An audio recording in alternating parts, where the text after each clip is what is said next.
Our Commissioner Arias is on Zoom with us, or he's on his tablet, so in case you hear noises, it's coming from him.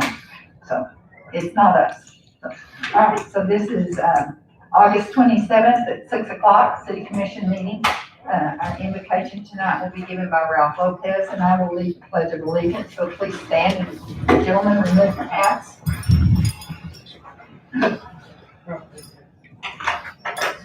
Let's bow our heads, please.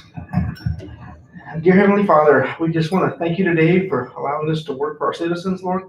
We ask that you bless our decisions and just watch over us. We ask for thanks for this town that we have, our state, our country. We ask for healing for all of those and the citizens of this whole country. We just ask for you to be with us, watch us as we come and go on our work and everything that we do, Lord. We ask all this in Jesus' name. Amen. Amen. I pledge allegiance to the flag of the United States of America and to the republic for which it stands, one nation under God, indivisible, with liberty and justice for all. Thank you. You may be seated.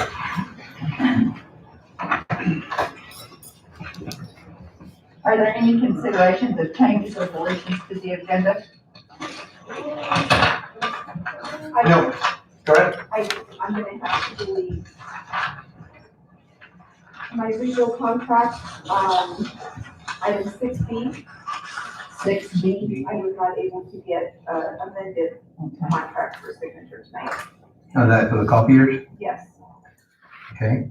All right. Is that all? As far as I know, yes. Yes, ma'am. All right, entertain a motion to accept the agenda as corrected. I'll make a motion that we accept the agenda as corrected. Do I have a second? I'll second it. Okay, roll call, please. Commissioner Guerrero, Yes. Commissioner Arias, Yes. Mayor Litchfield, Yes. Mayor Pro Tem Duplantis, Yes. Commissioner Moya. Here. And I do need to apologize, roll call. I was just getting ready to say, I don't think we have roll call. So we do need to go ahead and do roll. Oh, Okay, I mean, so, roll call. I already said that was here. Commissioner Arias, Here. Mayor Litchfield, Here. Mayor Pro Tem Duplantis, Here. Commissioner Moya, Here. Commissioner Guerrero. Next on the agenda is public comment. Citizens wishing to speak during this time must sign up prior to the start of the meeting. Public comments is an opportunity for citizens to comment on non-agenda items. This is not for discussion nor questions and answers. Citizens will be given 3 minutes to speak. So, first on the agenda is Dorothy Dudek. Did I pronounce it correctly? Yes. Would you come to the podium, please, and state your name? Hi, my name is Dorothy Dudek. I'm a new resident or property owner in town.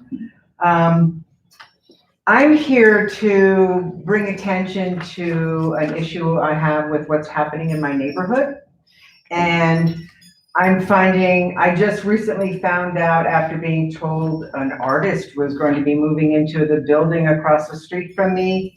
And I now find out it's a social club and gambling. I have questions for Commissioner Moya.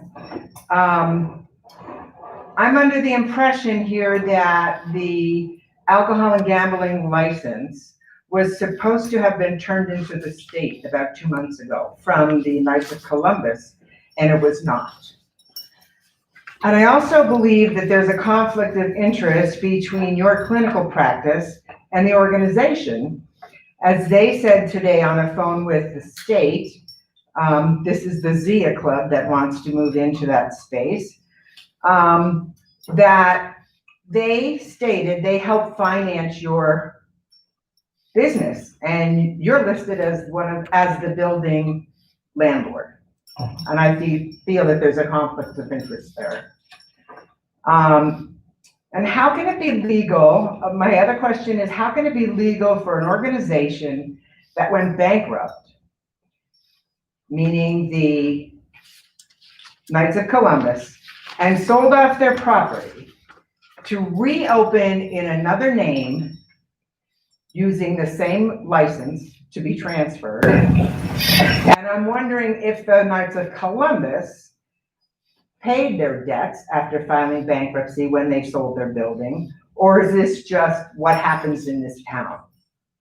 People go bankrupt, they change their name, they open up again, and they never pay their creditors. With all of the abandoned buildings I have seen since I've been here, I can't understand why they can't find a place more suitable outside of the neighborhood. There's many places along 66, 54, buildings that they could rent and create their own little space there. I feel that the neighborhood is being threatened, property values are gonna go down, and this is my first house. I didn't expect to have to be listening to nightclub music till 2 o'clock in the morning. And I think the children in the neighborhood and the elderly in the neighborhood should be shown a little bit more respect when there's many, many other buildings. And that's all I have to say. Thank you. Next is Melissa Terry Tillery? Okay, sorry. When they first started clearing out that building, my husband went over there to try to find out what was going on. And they told him that it was gonna be a recreation for children. And then we find out that it's gonna be like a social club bar and stuff. I have grandkids there. I don't approve of it. Like she said, it needs to go somewhere else other than a residence area. And even Ace Hardware and them are not approving of this. And I just feel like there's some way that we could all work together and make everybody happy. And we do own a home right next to it. So my grandkids would have to listen to all that music and people drinking and driving right next to our house. That means property damage. I just don't feel like it's right, and we've got right to. Okay, thank you. Next is Gilbert Pacheco.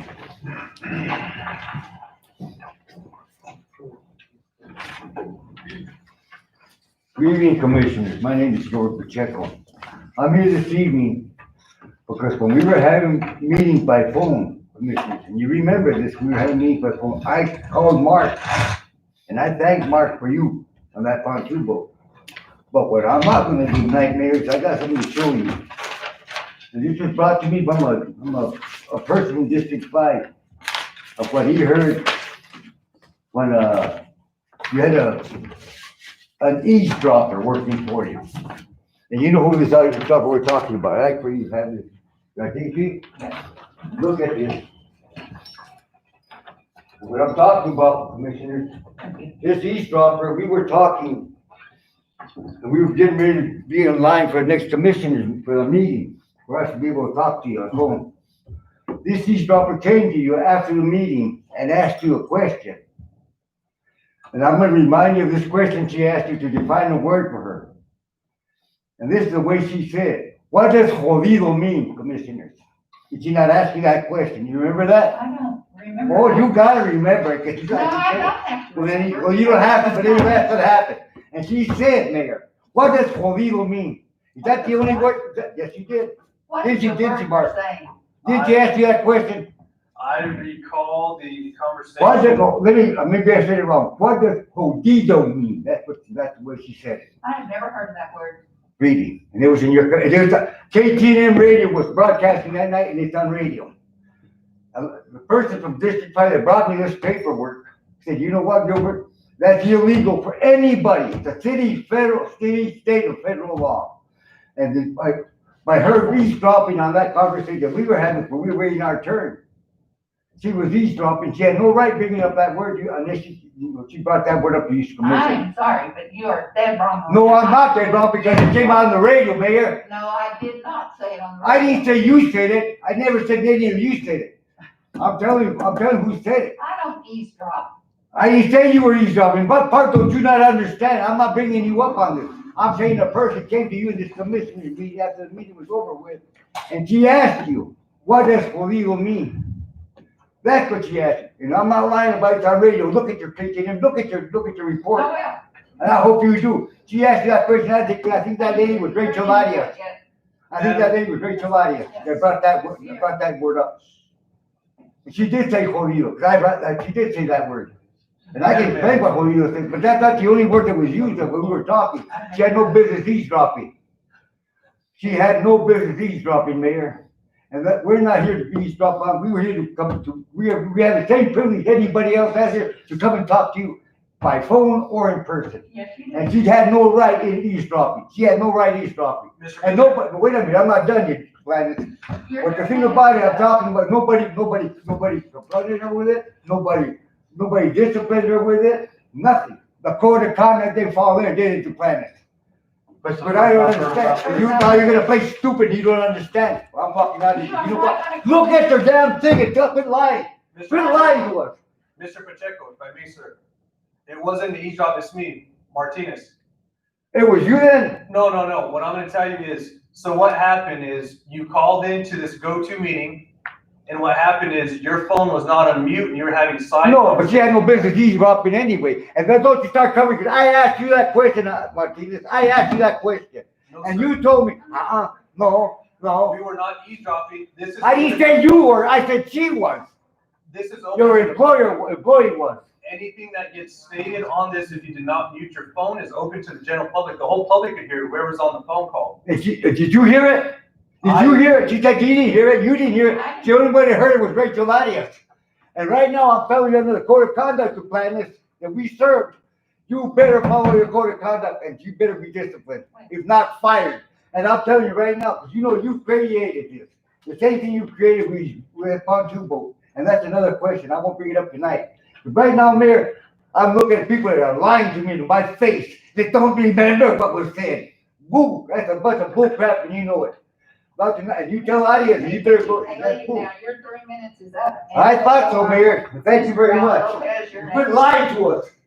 I don't like you. The hell you don't. Would you please talk to him? I'm sick of him. Madam Mayor, so what's, the truth of the matter is, this is a go-to meeting which is open to the public. You can dial in either, like Commissioner Arias, via computer, and you can see it both visual and audio. What Mr. Pacheco referenced, what he had done previously, he called in via telephone or cell phone, I'm not sure which, and it didn't show his picture or whatnot. But he had side conversation going on in the back, is my assumption. And I remember, I don't know, if you did, Madam Mayor, said something not to those extent he's saying, but what is that background noise? Maybe we've had it in the past, and that's why we ask those if they're not speaking to put their phone on mute. And what I think happened was he's assuming we were eavesdropping. It's a public meeting. This platform's open to everybody. So if you're saying something you don't want to be heard, you need to put yourself on mute or not call in at that time.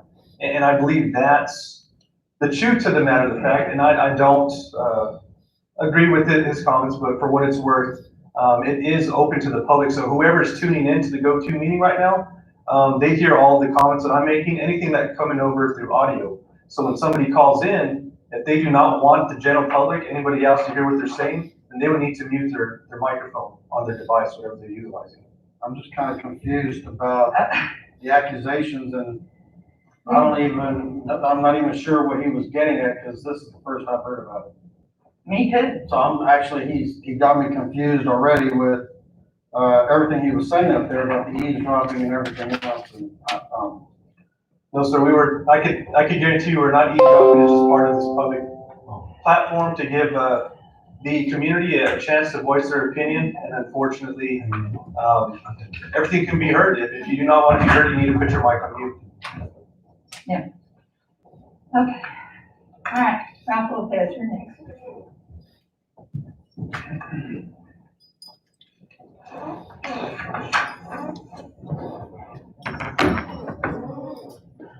Good evening, Mayor Commissioners. Task Order 5 for the airport is in reference to our general services agreement for engineering services. This is for a new fuel system design The project consists of, design of a basic fuel services for the fuel system replacement. Bohannon Houston is our Excuse me, engineer. Mr. Lopez, I think, the mayor, misread the name. Oh, okay. Ralph Moya. And I Oh, apologize. Ralph Moya. Yes, I apologize. Okay. I was gonna say. and I apologize, Okay. but Oh, I- it's my writing and I You'll get to hear it apologize. again. Well, I saw Ralph and I thought, well, okay. Okay, yeah, thank you. So he's gonna excuse himself.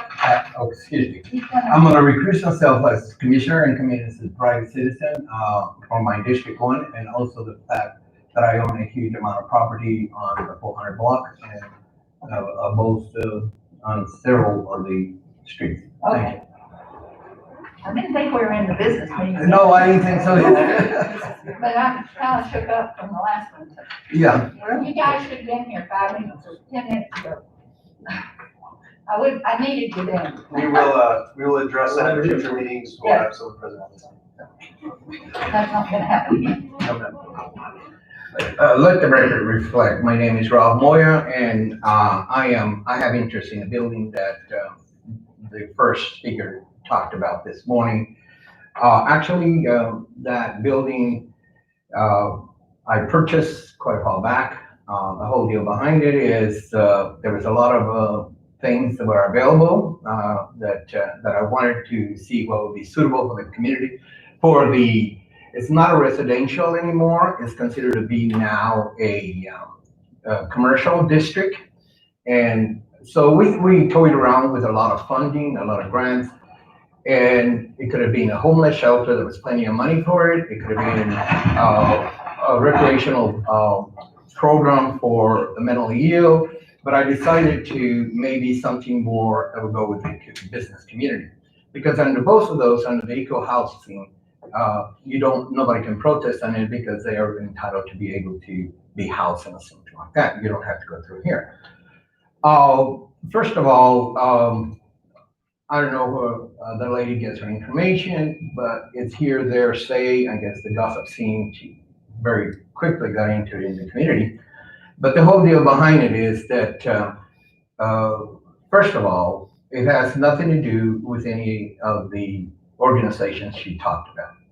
Second, I do not get paid by the corporation that I volunteer for. I donate to. If she wants to pay my salary, she's welcome to. The whole deal is that we have a city ordinance, and this is where I want to get to. We have a city ordinance that in the business district, that if a house is vacated for 6 or more months, then it is no longer considered to be grandfathered in as what it was intended to be, like a residence. And I gave you a copy of the ordinance. The ordinance is 1702.060. And this is a non-conformity use and structure. But in order to save time, since I only have 3 minutes, I want you to go to B and number 4. It says the loss of legal non-conforming status. Any legal non-conforming use that is discontinued for a period of 6 months shall no longer be considered a legal non-conforming use. And any use thereafter must comply with all applicable laws and regulations. And we are now, when the house was built, the Coopers built that about 30 years ago, 25 years ago.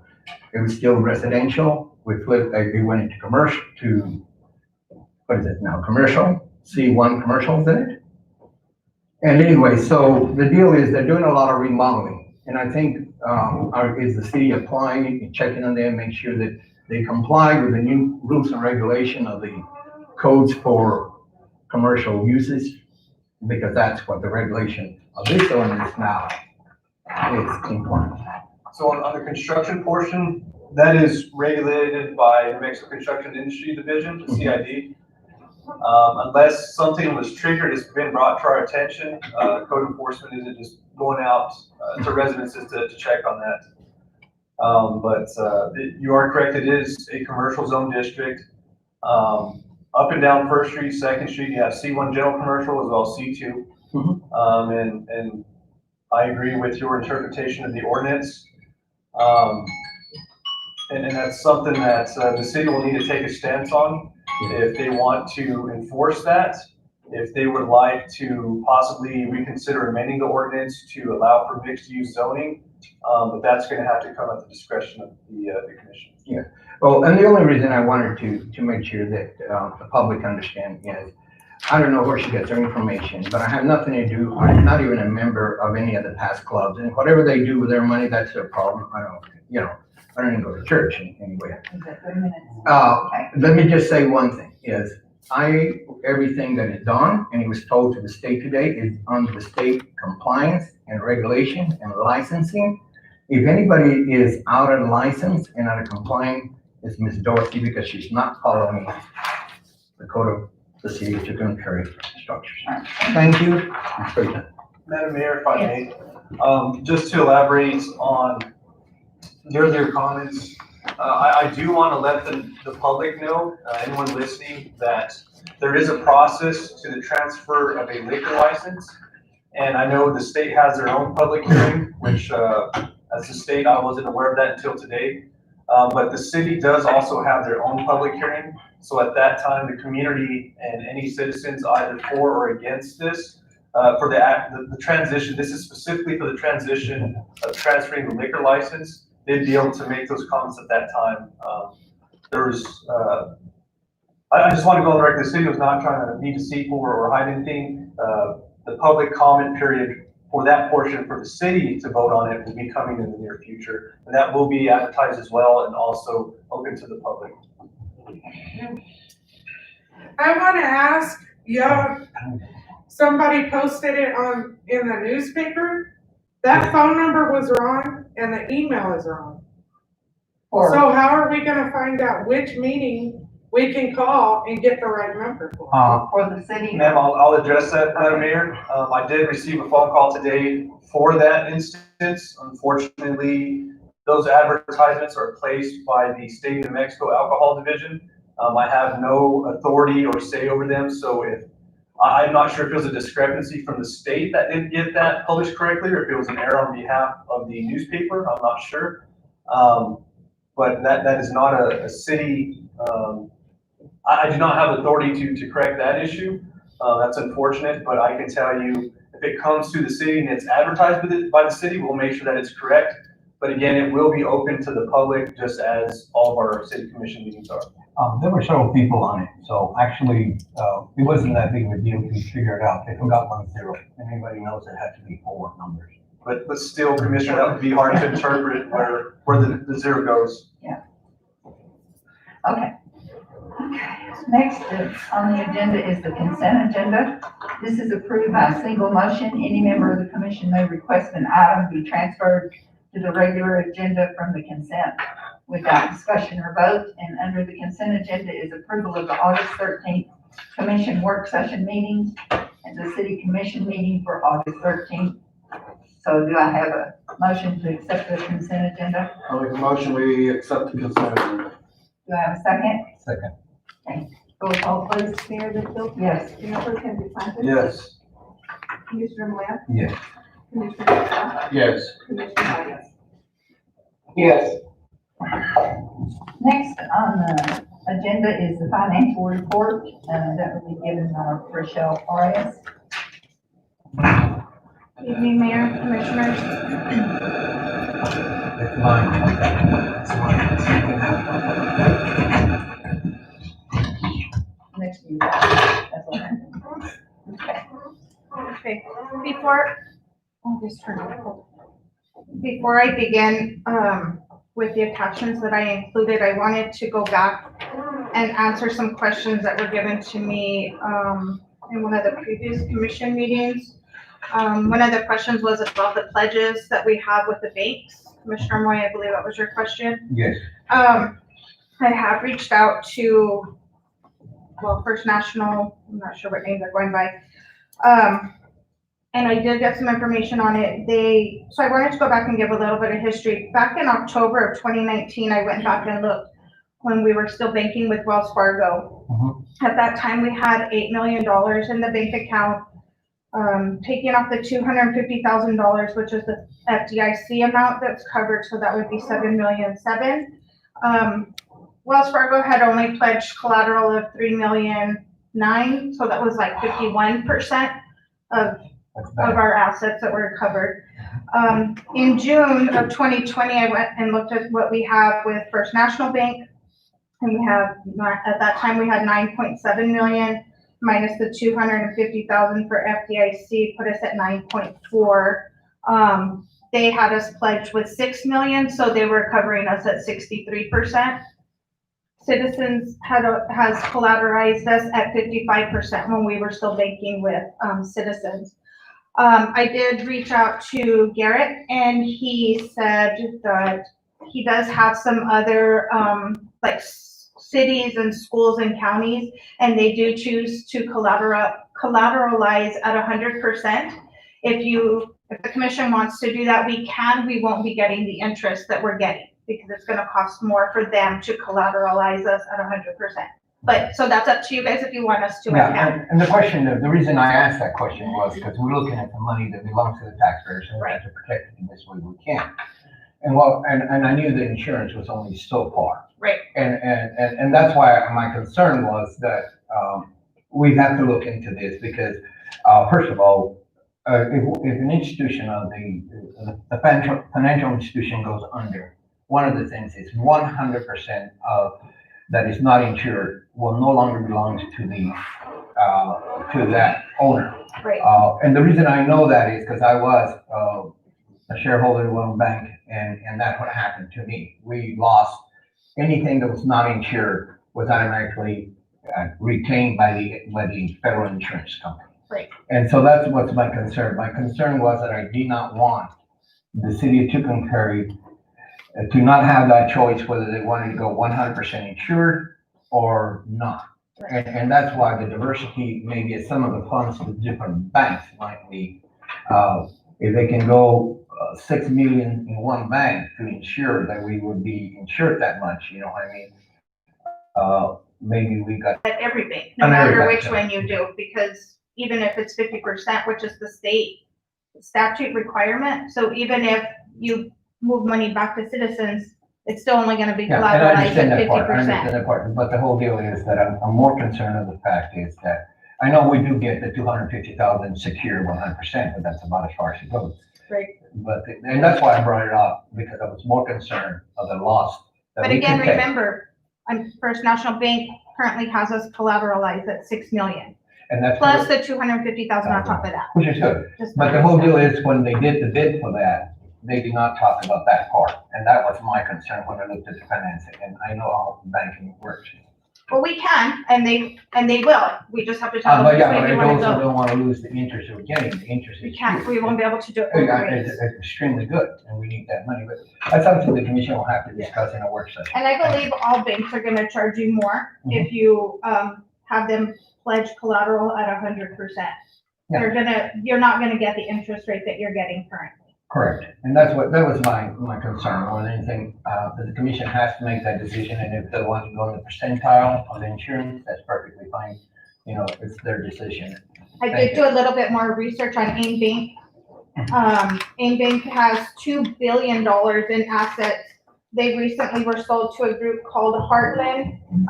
They own banks nationwide, and they have $13 billion worth of assets.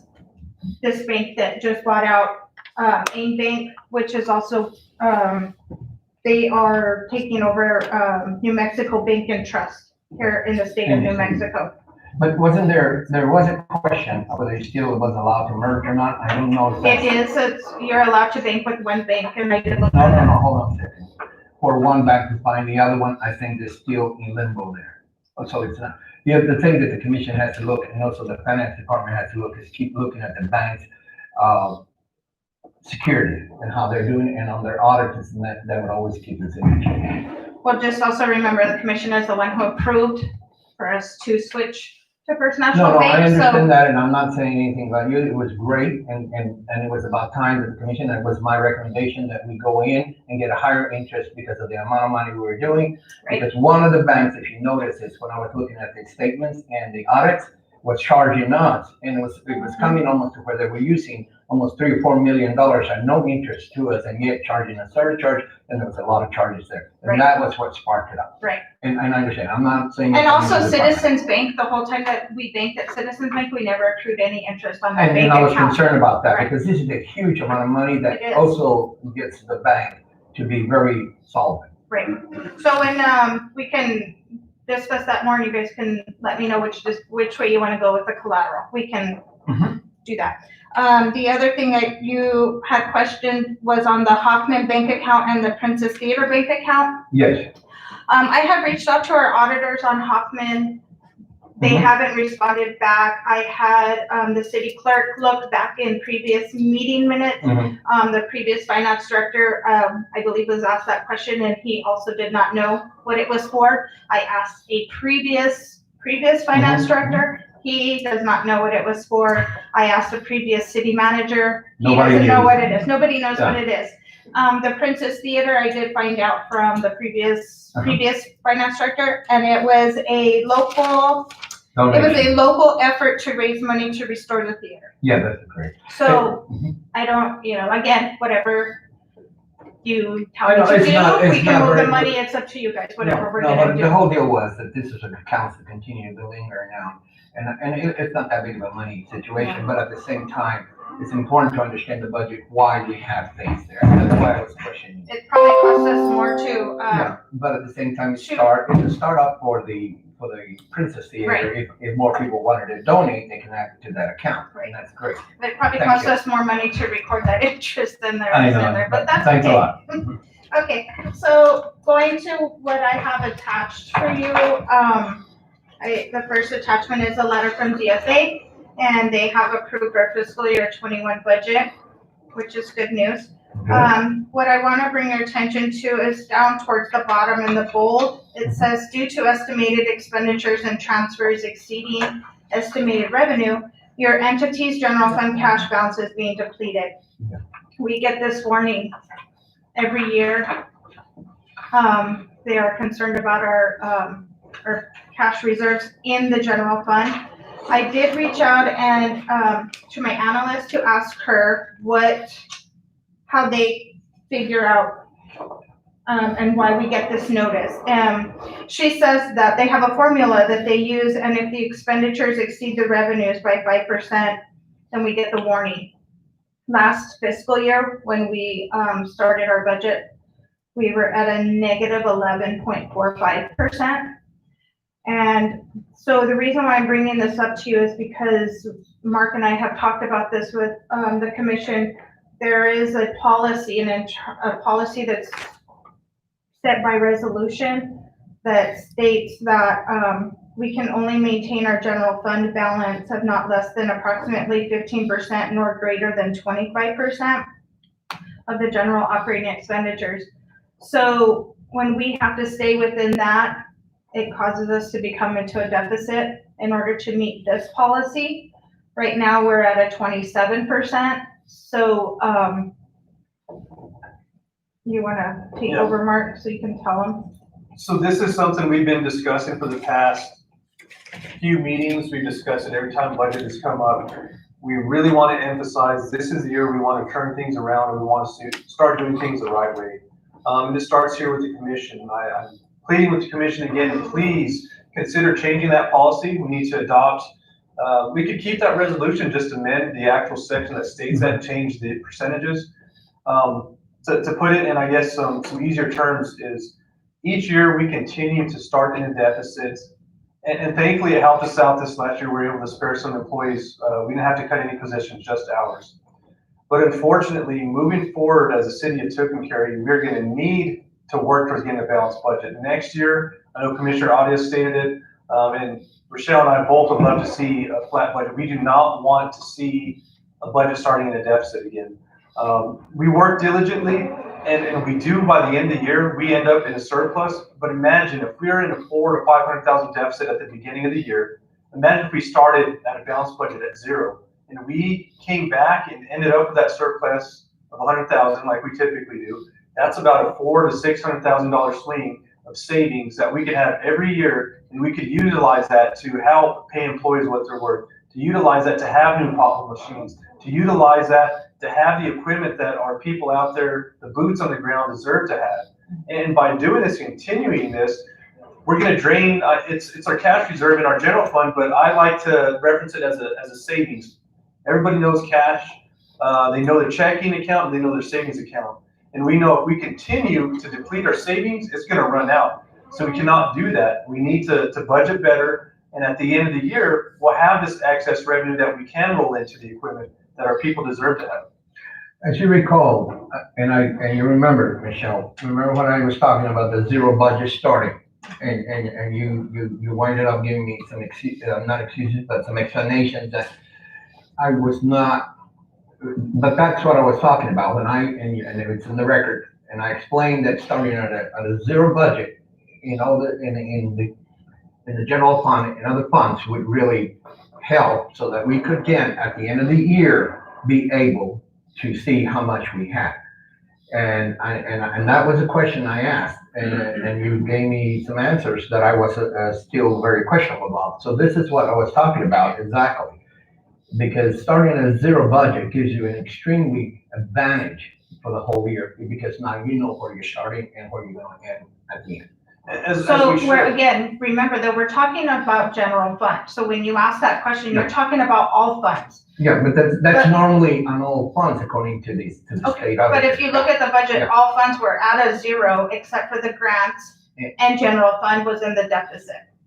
And that's where I was questioning. So yes, they do start off at zero, but we're talking about the cash reserves. Those are not gonna be zero because that's what you have, that's your savings. And that's what DFA is looking at, is our cash reserves, and that's what they're saying, that it's getting depleted. And I, as a finance director, would like to make DFA happy and get that notification taken off every year of the letter that we receive, but I can't because this policy says that we can only have so much of a cash reserve. And we can amend that, that's not a problem. Exactly. So that we can do it right. You know what Yes. I mean? And that's what I was talking about at that meeting. Okay. I didn't seem to get an answer, and that's why I got upset. And then I was asking a question, and I guess I got accused of talking to somebody that I shouldn't have. It's not, I know how to read a budget, you know? Madam Mayor, if I may, I would urge that we set up at your all schedule a work session to discuss the amendment of that resolution as soon as possible. Yeah, we should, because that's the most standard way of accounting. And besides, I think the state of New Mexico does not allow us to go into a deficit. Isn't there a state, with the state auditor? You cannot go in a deficit on your cash reserves, right? Yes, correct, and that's what I. Which we're not in a deficit on our cash reserves. We're in a deficit between our revenues and our expenses. We have more expenses than we It's a do balance revenue. that the state keeps looking for. And they will allow that because we have a little bit of cash reserves. But if we were to spend exactly what's budgeted right now, then yes, we're gonna pull $500,000 out of our cash reserves on general fund. Yeah, And that's what their concern is. and the other question I always have is that we do not have enough in reserves Right, because of this excessive amount of budget that we are operating under. exactly. Thank you. So the next item is, it's the monthly budget report, with all the percentages for every department. If you have any questions about any department, I'm gonna be talking about the budget adjustment request on the next item, but this is just to give you the monthly where they're standing right now. So as of July. Which one of the big concerns that we had at a previous meeting Right. was the discussion of the grant. We hadn't been reimbursed for the property acquisition for the reuse project for wastewater. We have since received that. Yeah, that's what's gonna come up on the bar. Are there any other questions concerning the financial report? No, I feel better about it, especially now that we discussed it, because that was my main concern. The other concern was on the money that we have in the bank. That's something the commission should make the decision. Thank you. Do I need a motion to, no, okay, so next is ordinances and resolutions. Resolution 2020-31 is the fiscal year 21 budget adjustment request for July. And I believe, Rochelle will be doing that one. Yes, ma'am. So, this is a budget adjustment of $421,796 that's favorable. As, Mark just mentioned, wastewater got reimbursed their $403,000, which is the majority of this budget adjustment. If you have any questions for me on this, I would, be happy to answer any questions, or I would request your approval for my budget. Well, Rochelle, I'm gonna be honest with you, I did not have time to go over this because we had a lot of situation going on today at the office where I volunteer. You got to say this time. Anyone else have any questions? I would entertain a motion to, pass resolution 2020-31. I'll second it. Did I have a motion? No, we need a motion. Go ahead and make a motion. Okay, Paul made a motion, we'll second it. Roll call, please. Mayor Pro Tem Duplantis. Yes. Commissioner Moya, Yes. Commissioner Villanueva, Yes. Commissioner Arias, Yes. Mayor Litchfield. Yes. Thank you. Thank you. Thank you. Next is bids and contracts. This is the task order 5, airport fuel farm design. Now we're out for this. Good evening, Mayor Commissioners. Task Order 5 is under our General Services Engineering contract for airport work. Right now, the existing fuel system is working with the threat of being closed down due to changes in the state code on fueling aviation equipment. This task order is to update or start the design to update that fuel system. Bohannon Houston is our engineer, and on this one, they're gonna subcontract to Argus Consultants for the design of a standalone fueling system. Our existing system is over 40 years old, and our dispensing facility is non-compliant. The new facility will consist of separate 12,000 gallon AV gas and Jet A fuel storage tanks, secondary containment for the fuel tanker unloading, delivery truck loading, associated piping, pumping, dispensing, and self-service payment equipment. This is based on a grant that we already have existing. It's state aviation, New Mexico DOT Aviation Division. And our grant is in the amount of $125,000, and I believe about 10% of that is city matching funds on this one. And this task order 5 would use all of that. So this time I'd like to ask for your approval. Anyone have any questions? I would entertain a motion to approve task order 5 for the airport fuel farm design. I'll make a motion that we approve the task order 5. Do I have a second? I'll second it. Roll call, please. Commissioner Moya, Yes. Commissioner Villanueva, Yes. Commissioner Arias, Yes. Mayor Litchfield, Yes. Mayor Pro Tem Duplantis. Yes. Thank you. Thank you. Next on the agenda is new business. The approval to appoint library board member Robert M. Howells to the library board, and his resume is right here on the, Yeah, sounds like a person. yes. He sounds like he's a good person that came from out of state and got right in and Getting doing involved. doing good for the community. He just lives down the street from me. Oh, yeah? That's He's a great. nice man in his life. So do I, entertain a motion to appoint him to the library board? Madam Mayor, I'd like to make a motion that we approve Mr. Robert Howells to the Library Advisory Board. I'll second. Roll call, please. Commissioner Villanueva, Yes. Mayor Arias, Commissioner Arias, Yes. Mayor Litchfield, Yes. Mayor Pro Tem Duplantis. Yes. Commissioner Moya. Yes, I'd like to say it's great to have a newcomer in our community that is going to promote and help our community. So my answer is going to be yes, And we do appreciate him volunteering. definitely. So, next is the approval of affiliation agreement between the city of Tucumcari and New Mexico State University. Yes, ma'am, I'll be presenting that.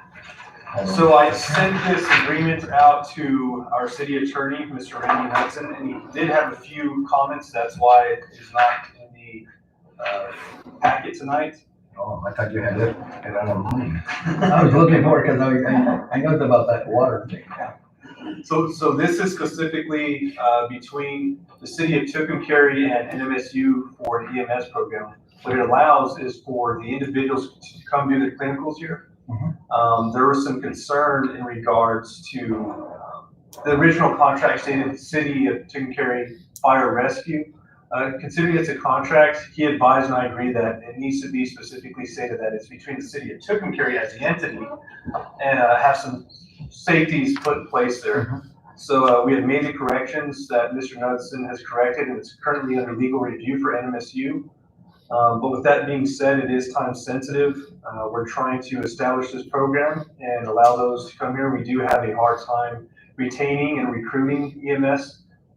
So we're hoping that this will help put us in the right direction where we could partner with NMSU to have them send their students. Correct. And hopefully by doing that, they like the place, they'll be encouraged to stay. And when we have openings, we could ask them to apply. Yeah, it's an internship. So what levels are we looking at? We're looking at paramedics, what else? This was talking about paramedic level. Okay. We do have That's basics and really needed. intermediates, but of course, as always, we want to provide the best level of care that we can here to our citizens. Well, paramedic is the highest. Correct. So we do want to strive to get more paramedics certified and applying for the city of Tucumcari instead of just basics or intermediates. Anytime you could provide advanced level service, that's what we strive to do. We want to provide the best for our citizens. And not only that, advanced level of services is also built differently than regular service, which helps, especially with a situation like we had in the ambulance where we need to eat them. All right. So with that being said, I know I apologize that I do not have the final copy in front of you, but I still ask for approval to keep this moving forward. And if there were anything to change, come back from NMSU that they didn't agree with our changes from our city attorney, at that time we bring it back to the commission because there are changes that. So you wanting us to approve it now? Yes, sir. When would we see the changes? The changes, we were hoping that they'd be here by now, but unfortunately, anytime things get caught up in legal, it can take a while. So it's up to you as a commission, but it has been vetted through the city attorney, and based on his changes, there are no legal repercussions.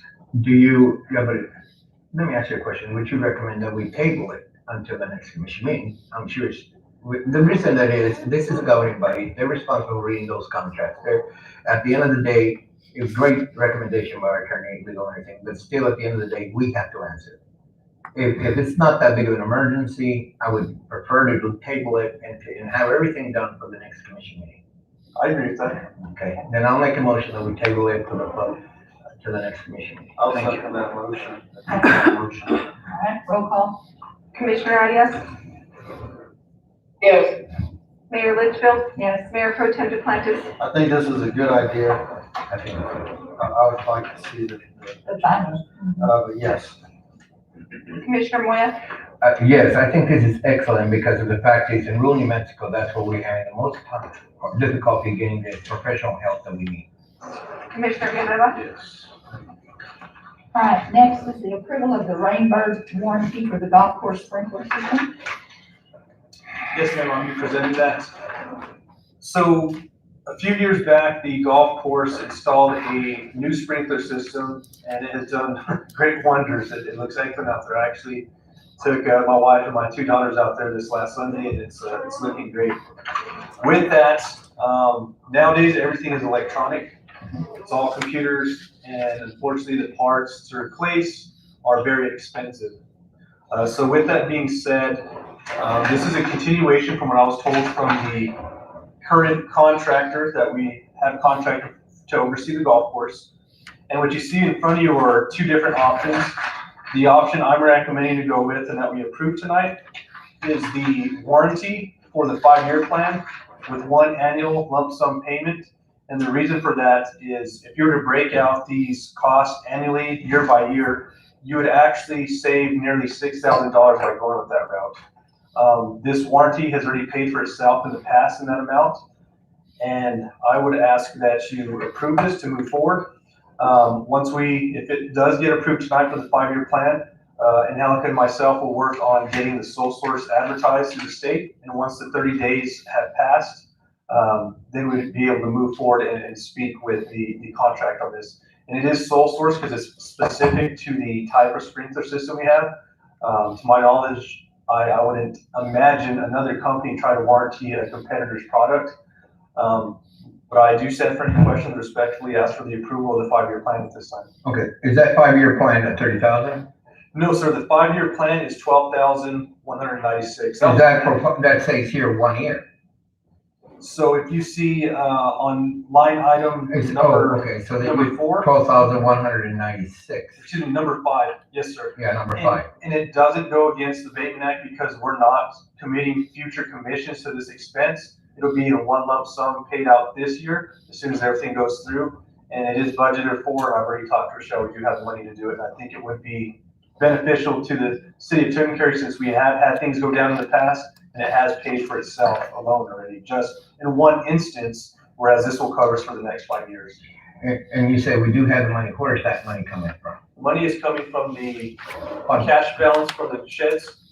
Yes, it would be coming from the cash from the golf shed leases that we have. They have $16,000 in cash right now. And this is a 12-year plan. I mean, a 5-year plan for $12,000 or something.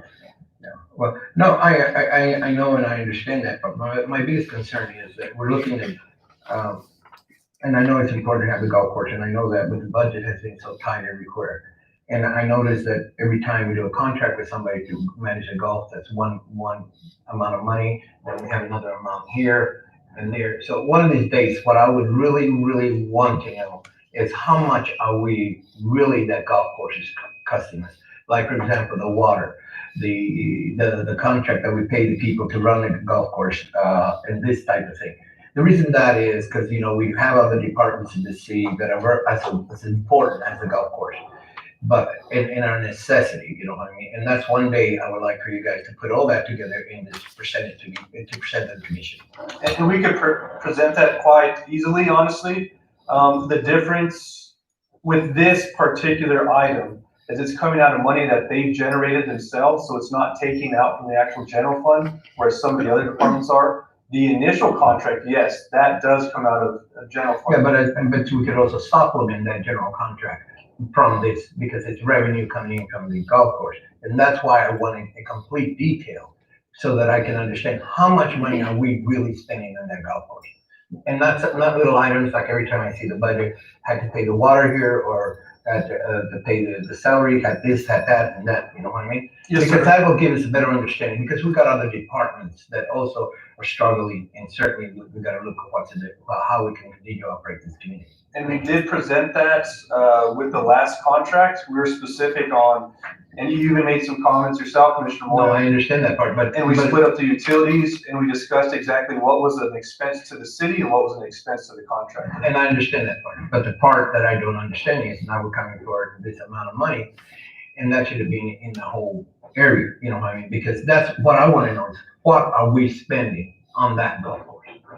As it being our golf course, you know what I mean? Yes, sir. And that's all I want. I understood the contract, I understood all that part, but I still need to have a definitely good, concrete perspective of that budget. So another positive with this being a 5-year plan, Then it can be added so on. for the next 4 years, we could, if we want to, relay that back onto the contractor to a point. And then also, we're gonna have these funds in the future to utilize for something else on the golf course on that shed piece. All right, so I would entertain a motion to approve the Rainbird warranty for the golf course sprinkler system. So moved. Do I have a second? I'm gonna go ahead and second it. Oh, I'm sorry, Commissioner Arias did? No. We'll keep Commissioner Moya on there for a second. Okay, I'll go ahead and second. Roll call, please. Mayor Litchfield, Yes. Mayor Pro Tem Duplantis, Yes. Commissioner Moya, Yes. Commissioner Villanueva. Yes. Commissioner Arias. Yes. Next is the approval to amend the professional service agreement with eGolf, Fairleigh, Martinez and Harwood LLC. Yes, ma'am. At this time, this is our attorney for our water rights. He assists us in all of our needs, anything pertaining to our water rights for the city of Tucumcari. And as discussed per executive session, I would recommend to go with the commission's recommendation at this time, if somebody wants to make a formal motion. I don't want to say too much since most of this was discussed in the executive session. You want to talk since you came up with it? I'll say the number or just make the motion. Does he say the number? Yes, you have to, correct? Yeah. I'll make a motion that we, raise this to, I got it right here, Oh, okay. 15,000. I'll second. Any discussion? No, I'm pretty much discussed it to the moment. Roll call, please. Mayor Pro Tem Duplantis, Yes. Commissioner Moya, Yes. Commissioner Guerrera, Yes. Commissioner Arias, Yes. Mayor Litchfield. Yes. Okay, next on the agenda is the city manager's report. Yes, ma'am. So there's been a lot that's happened in the last 2 weeks, and I'll try to remember most of it. I've jotted down a few notes. First off, I'd like to state that I was happy I was able to meet with the owner of the Kmart building. That was very pleasant. He's been very supportive and wants to make sure that whatever happens there is in the best interest of the city. So I know there's some things going on that I cannot disclose, but it's very positive. It was nice to finally meet Nick. Also, this week, we had a walkthrough for the construction project that was happening at Mesa Lands. We have received many complaints about the road on Hines Street. So myself, Mr. Lopez, as well as Street Superintendent, Mr. Arias, we were all able to go out and bring up some of the concerns. We had a concern with the road itself, as well as the way the meter box was placed over the city water meter. We did address those concerns. Due to some comments and some concerns that were relayed to the contractor, they were able to go back and do a little bit better job on the paving they had previously. It was kind of patched and it was really bad. It's nowhere near where I like it to be, but unfortunately, before the construction project started, it was in bad repair as it stood. So unfortunately, we can't expect them to pave a new street out of that. There were some issues with the sub-base, unfortunately, and it's somewhere as a compromise. Unfortunately, like I said, we all wish that the road could have been done a little bit better, but we do appreciate that they did attempt to make it better than it was. With the heavy equipment on top of it, the trucks, it did make the road worse than it was previously. But again, we want to be good partners with everyone, and I did relay, unfortunately, due to budget constraints with the city, even though they did their best to repair it, there could be some issues in the future. Some of the possible remedies we discussed was installing signs to not allow certain weight restrictions on there, not allow heavy equipment on there. That should help preserve the road a little bit longer, and just allow general traffic through there. And then as far as the water meter issue, we discussed it and we did what we could, and they will be addressing some of the concerns. Next thing I'd like to announce that I was happy to see the cemetery board, advisory board, they were able to meet again. Oh, they did? They did. And I don't want to steal too much of Commissioner Arias' thunder. I don't know if he was going to discuss that, so that's as far as I'll leave that. Okay. I also wanted to thank and congratulate Mr. Howells. I had the pleasure of meeting him this Tuesday.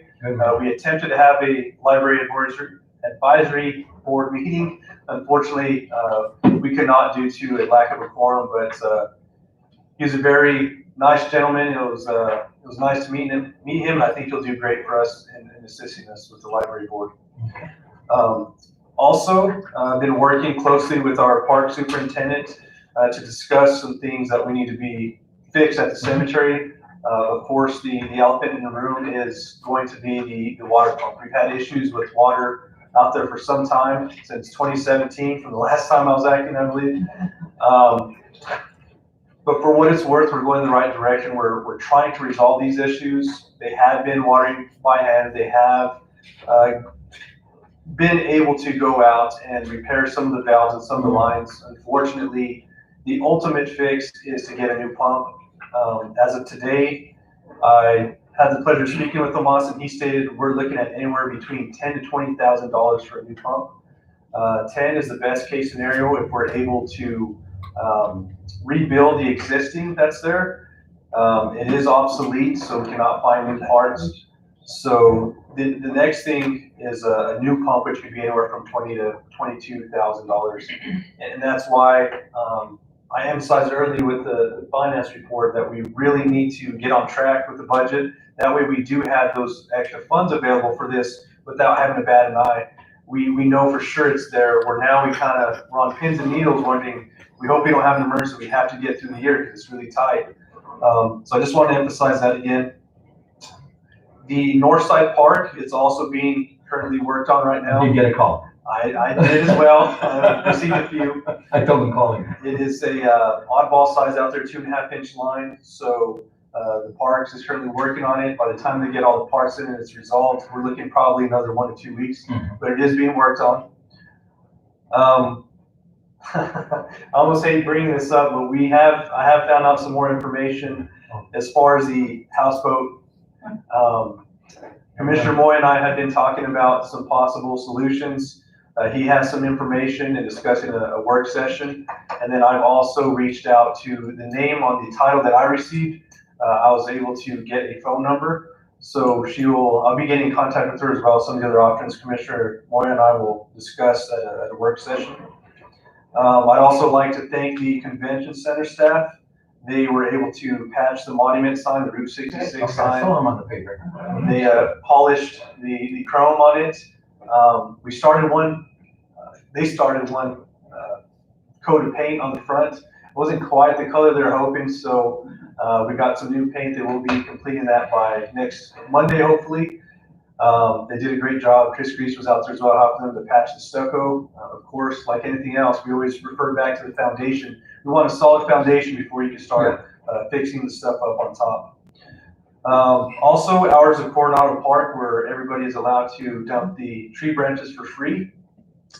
That has changed, and I just wanted to emphasize that. I think I might have announced it I think I forgot to announce the last meeting, but I announced it on the radio last You meeting. did last meeting, you did. But just want to emphasize, because we still have citizens asking, we are open now Tuesday through Saturday from 12:15 to 3:45 p.m.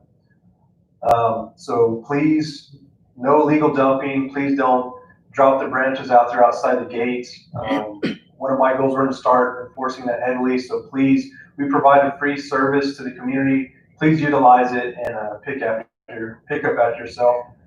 And also, I wanted to relay some hours that will be changed for the city landfill due to the upcoming holiday for Labor Day.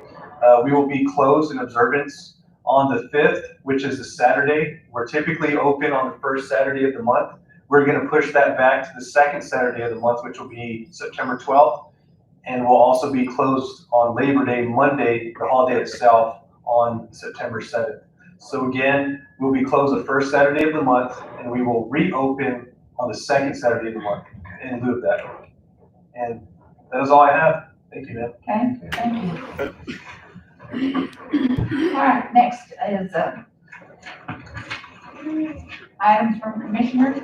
Commissioner Arias, we're going to start with you tonight. Thank you, Mayor. I first want to apologize for not being there in person with you all. I will be honest, I have been exposed or possibly exposed to COVID-19.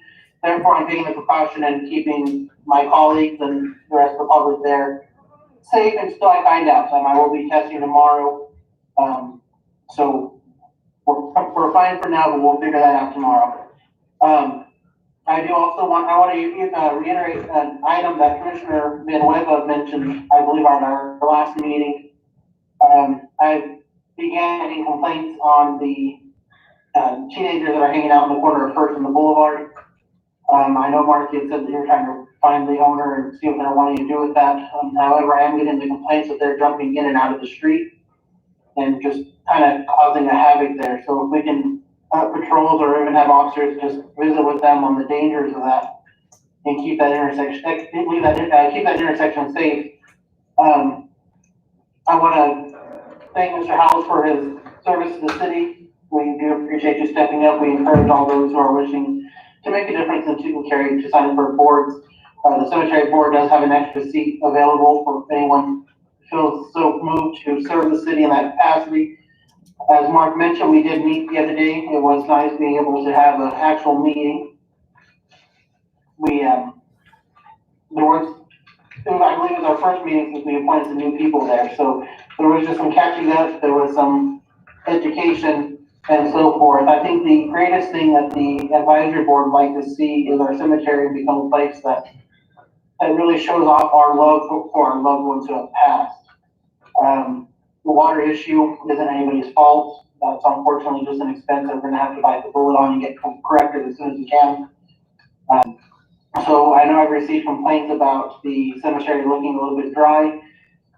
For those who have called me, please be patient with us. We're working on correcting that. Other than that, Mayor, I do appreciate your time and I do wish everyone a good week. Okay, thank you. The next will be Commissioner Villanueva. I just want to ask about our potholing, which people are making. See what Mark has to say. So the same as last time, we got the part in that we needed, we fixed it, and then we had electrical issues. So now we have to fix the electrical issues again, and going back to needing to have a better budget. That way we can just get rid of that and buy a pothole machine that's absolutely worth it. I forgot to mention it in my report. You had referenced another pothole machine or something we may have had, and I believe, I don't want to misspeak. I think the county and the city had hackers on that one. So I don't believe it was an actual pothole machine. It was I have here. The other machine is a germ patcher, which has oil and small dispenser for chips, about 2 or 3 shovels full, and always clogs up. So that's it was a germ patcher, but that's something that it's so old. I think it was neglected for so many years that it's probably not operational at this point. And I just want to thank the convention center and the workers. They did a good job on the deal. And the people called and canceled because of the COVID. I guess they've been talking about checking on the internet. Basically, counties getting pretty high on the COVID, so we're going to cancel. And I just want to thank everyone for listening and thank Ralph Lopez for what the jobs he's doing with the airport. It's looking good from what I see. So, That's it. okay, thank you. All right, Commissioner Moya. Oh, okay, I'll start with a favorite subject, and that is the Pontoon Boat. What the deal is, I went into, visit, what is so sad about this whole thing is that all this information was provided to the ex-city manager and he never acted on it. What had happened with the Pontoon Board in Conchos was the fact is it went to court. It was in court, they had all the information, they had copies of the ledgers who it belonged to. What happens is the Pontoon Board does not have what we call a VIN number, so therefore, the only thing they could go by was who the original owner was, and I think it was the lady who used to be the assistant district attorney here. Now she lives in Corrales, and that's what the title and the name is. But according to the gentleman I talked to with the Parks and Recreation, he said that what had happened is when they were instructed to clean and clear the whole dock and make it presentable for the public out there because it was a mess, that this Pontoon Board was the guy who was in charge of documenting who owns what or what, happened to have kept very good ledger on it. And in that, it showed a gentleman from what we call Albuquerque who had was responsible, who brought it down, who did everything to it. So when the state pursued it to make him remove the boat, they were getting, I think the agreement was that he was to remove the boat, dispose of the boat. And what he did, and instead of going to fines and other things, what he did, he just hooked it up and dumped it in Tucumcari streets. The gentleman is a businessman in Albuquerque. He has a good business. He has a beautiful home. What really irks me the most is that he dumped it on the city, and then we got stuck with it. But the whole thing behind it is that all this information was provided to the ex-city manager and never acted on it. What I talked to him, and we talked at length about a lot of stuff because I reached out to him to make sure we got all the information we needed. He wants this so that we can get all the accurate information so that we can go and pursue our charges like Commissioner Duplantis wants.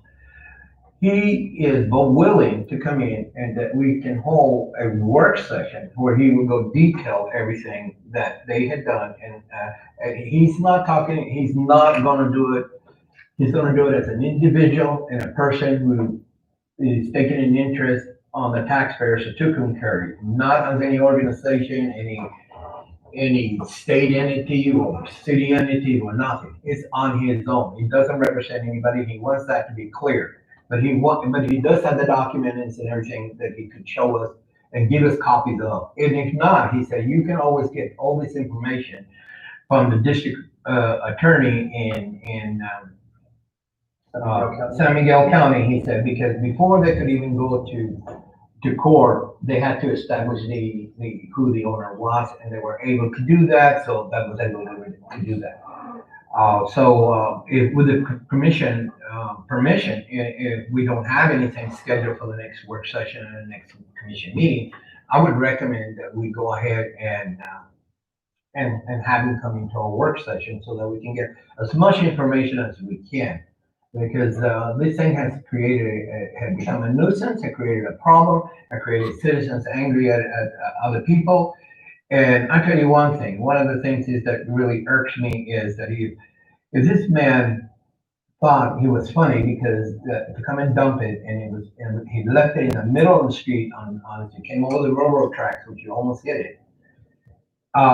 Then, it's time for the city to take a step and make sure that people are not gonna get away with not following the law or the rules of this. This is the guy that dropped it. Yes. And he's willing to work and bring us all the information. Yes. The lady who used to be the assistant district attorney said, I'll do anything you guys want me to because I cannot choose in Corrales. But that's not the point. The point is we have gone to extreme expense. We have moved that boat. We have stored that boat. We have created a lot of problems in the community over that boat.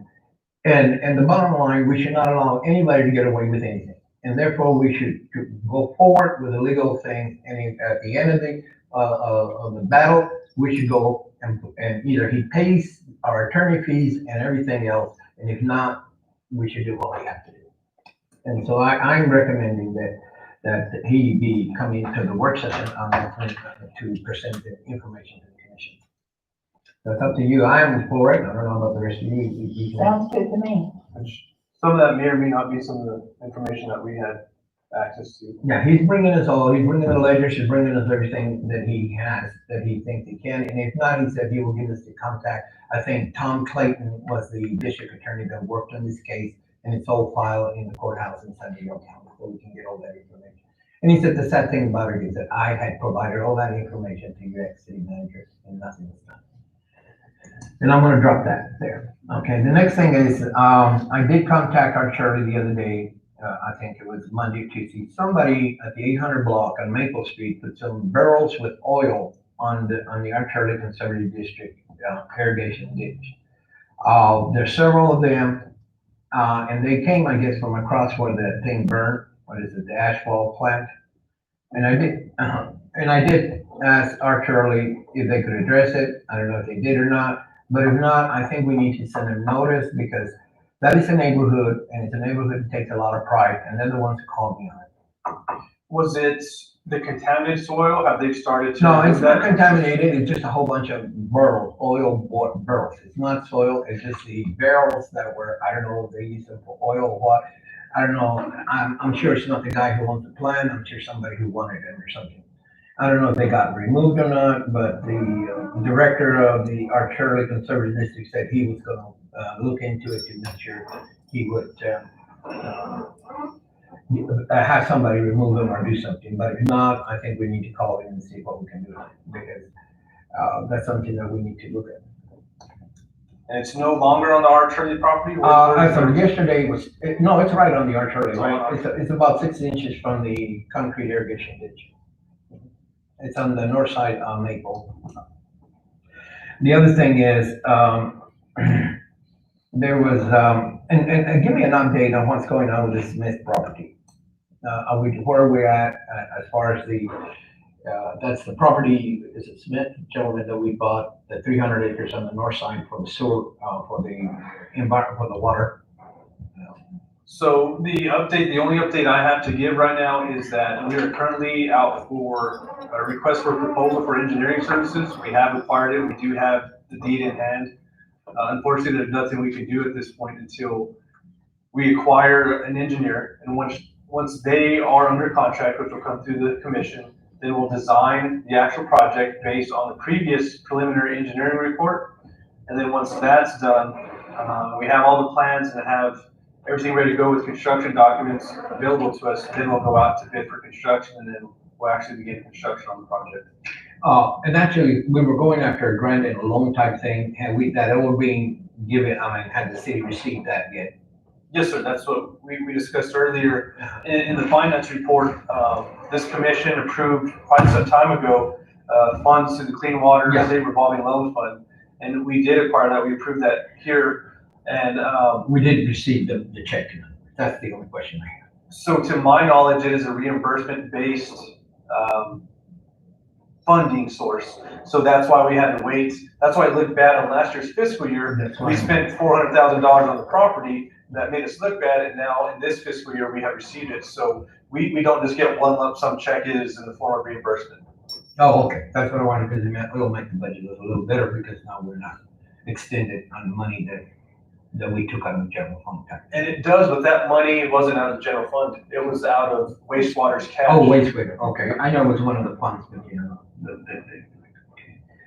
Well, but the other thing is, I don't know, I know we're very short on our staff and our departments and everything else. And the other day I was at Citizen Banks, trying to make a deposit, and I was looking at the fire station. There's a little weeds here and there. Why can some of these people in some of these departments just go out and cut them? It's not that big of a deal. It'll take some time for the Parks and Rec to go cut them. They're just, they got the paving, you got some on the side and everything else. And they were pretty high, and it makes the city look bad. I don't see why some of these departments just don't go out there with a weed or something and not have to call for the Parks and Recreation to come to clean it, since they're already overwhelmed with work. And they don't like the idea that if we want to hire another person in the Parks Department to help, they wouldn't like the idea if we cut their budget, you know what I mean? So something so simple can create less problems. That could be addressed. The only thing I have to be certain of is that those departments do have the appropriate tools and Well, why can they borrow it from the Parks and Rec? Because this is so simple there, but it looks tacky, and yet they were outside. I don't know what they were doing talking, but if needed, they could, as long as they're not being in use by cemetery or parks or anybody else that's utilizing. but look into it, because that would help that, because they're already shorthanded as it is in that department, trying to keep up with the city's properties and stuff like that. And also I would like to make, the other thing, how is the renovation on the convention center coming along? Which renovation? We're gonna do some renovation on that convention center into bringing it more into. So we've discussed it, and I would love to see some renovations, but I have not been approached with any plans or whatnot from the director at this time to move forward. I know, we talked about tile. We talked about the flooring. I had, the gentleman, come down and, look at it and give us a quote. He has yet to give us a quote, so I'm gonna reach back out to him. I know he had to go overseas to work on a project. But yes, sir, I believe there's quite a few things that need to be renovated out there. First being the floor, as well as I'd like to see the bathroom remodeled. But again, I'd like to rely on our director to take the initiative to do that. Well, maybe has he been given the initiative to do it?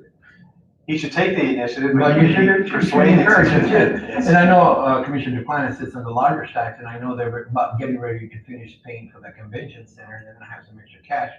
I don't know, they discussed the idea of the renovation, also didn't see in that board. At times, yes. Yeah, and I think it's important. It's like anything else. If you don't keep them up or anything, they tend to go down a little bit, and I don't like that, I'd like to also address one issue, and that is in reference to the Zia Club. The Zia Club is a totally independent nonprofit corporation that is being established. It does not link with any other existing organization. If anybody is asking where the funding came, I provided the funding and for them to start up. So this money is my money that I gave to them and donated to them. So if anybody has a problem with it, talk to us. That's all I can say. Thank you. Right, Mayor Pro Tem Plant. I got a water bill via email. Is that something new? It It is. kind of surprised me, and I see that it says, you know, if you don't want to do it this way, you know, don't respond or something to that effect. Poor Michelle Lowry My concern, yeah, I know I got 2 water bills for the same building this month, it's just, but my concern is those that don't collect emails, is everybody getting these? And if so, how are we handling it if they don't respond to it, or? We're still sending out paper unless you actually go in there and say you don't Okay. want a paper. Okay, I just wanted to make sure, you know, because In fact, we sent out 2,755. Wow. I'll probably go with the email, but I'm gonna wait for the paper too, because I have a poor memory at times. And I don't need my water being shut off. So then make sure you have your phone number updated so you get the phone call, Or, right? I'm not even gonna take it. Thank you, Commissioner Moya, for getting involved with this pontoon. I think it's important that we all work together trying to get this done. But I want to clarify, the guy coming here, is he's the one that provided information to get the other guy, or is this the guy that dropped the boat? I don't understand. The guy that we're inviting to this work session? No, he was put in charge to clean the whole mess. Okay. I just wanted to And make I don't sure. want to, and that's why I say he's coming on his own and nothing within. No, I was gonna say, if No, this is the guy that dropped the boat, No, we need to have a ticket no, right this there. is a very good Samaritan that wants to do good for the city. All right. I just wanted to make sure, And- that no and which it's kind of code face I unquote- was gonna have to wear that day. And what he said was very clear. I hate when taxpayers are being manipulated and hurt. And I agree. I had a pilot come into one of the restaurants and he couldn't say, he saw that there was a lot of work at the airport and he was glad to see how it was looking. So I just wanted to pass that along, to Ralph, because he seemed to be the one giving us the updates. But, he really liked it. I don't go to the airport. I don't like to fly. I've done enough of that in my lifetime, but I was waiting for him when he told me he flew in. He was going to a funeral or coming back and he stopped in for breakfast here. And I've seen that on several occasions. People fly in and make a point of stopping in Tucumcari to go eat or stay the night. It's actually on their flight plan. I've seen on one video where a guy just did it out of the spur of the moment because he wanted to stop in. So it's nice to hear something good that we're keeping up with the airport. Lights at Dunn Park. I'm not staying up late enough to see if they're turning on. So I know we've been working on it. I will get an update just to make sure to see where we're at on the. Okay. I know it's across the street from where I live, but again, I've been going to sleep before the sun goes down, so. It's good to hear that, something's happening with Kmart. I hope it continues moving forward. I've heard a little bit of what's happening and, you know, I'm excited myself. So, it's good to see somebody's taking a chance. I would like to reach out to those people that like to jump out and start talking negative. Things like that scare people off. Every community has their good and their bad. And, you know, we can spotlight all we want on the negative. And all that does is it chases people that want to bring something in away. So, other than that, I want to thank Mr. Howells for, putting in for, being on the library board. I want to thank Ms. Gorthy and, Ms. Melissa that stopped in tonight to make public comment. We appreciate y'all and, thank you for everybody listening. Okay, mine is, I would like to say publicly, because I didn't have all the information with me last time, but Ralph and I talked about it, Ralph Lopez. But the DOT did give a grant for $2.8 million to the airport taxiway. So we did get that, and so I'm excited about that. Also too, I was gonna also reiterate about the Coronado Tree Park, because I've had lots of people excited that that is gonna be open on a daily basis, that they can work and go take their tree limbs. Mr. Howes, thank you so much for getting on the library board. We appreciate that very much. What about the house that I talked about last time on Turner and Monroe? Did we ever? I relayed that to code enforcement. I talked with the code enforcement officer directly, and they are looking into it, working on it. I do not have an update right now, but they have been advised to please make that a priority and work on it. Okay, thank you. I'd just like to make a response to Mr. Pacheco, because I do resent being told I've lied about things and that I've eavesdropped. I still don't understand exactly what he was talking about. I don't know who the person in District 5 is that accused me of eavesdropping, but I would like to know and let them tell me. I don't remember asking. I do remember the background noise that we mentioned one time, but when you come at me with I apologize for losing my temper, but when you come at me with an accusation like that and call me a liar, even about the pontoon boat, I mean, all the information I ever received, I turned over to the former city manager. He had the authority to do it, not me. And I am glad that Commissioner Duplantis and Commissioner Moya have taken it upon themselves to do something about that. I appreciate that very much on your part. I am anxious to get that settled because I am panicking about it, as is everyone else. So, but anyway, I would like to know more about this accusation of the eavesdropping. I would like to know more about that, so. I have a sidebar conversation after this, if you like. Okay, thank you. Anyway, other than that, thank everyone for joining us tonight. I appreciate your participation. Stay safe. Our numbers are up and we don't like that. And if you can't say something nice about Tick and Carry, don't say anything nice, don't say anything at all. Okay, so with that, I would entertain a motion to adjourn. I'll make a motion to adjourn. Do I have a second? I'll second it. Okay. Roll call, please. Commissioner Moya? Yes. Commissioner Villanova? Yes. Commissioner Arias? Yes. Mayor Litchfield? Yes. Mayor Pro Tem Duplantis? Yes. Turn off your recorders, please. Turn off your mics. See you, sir. Thank you.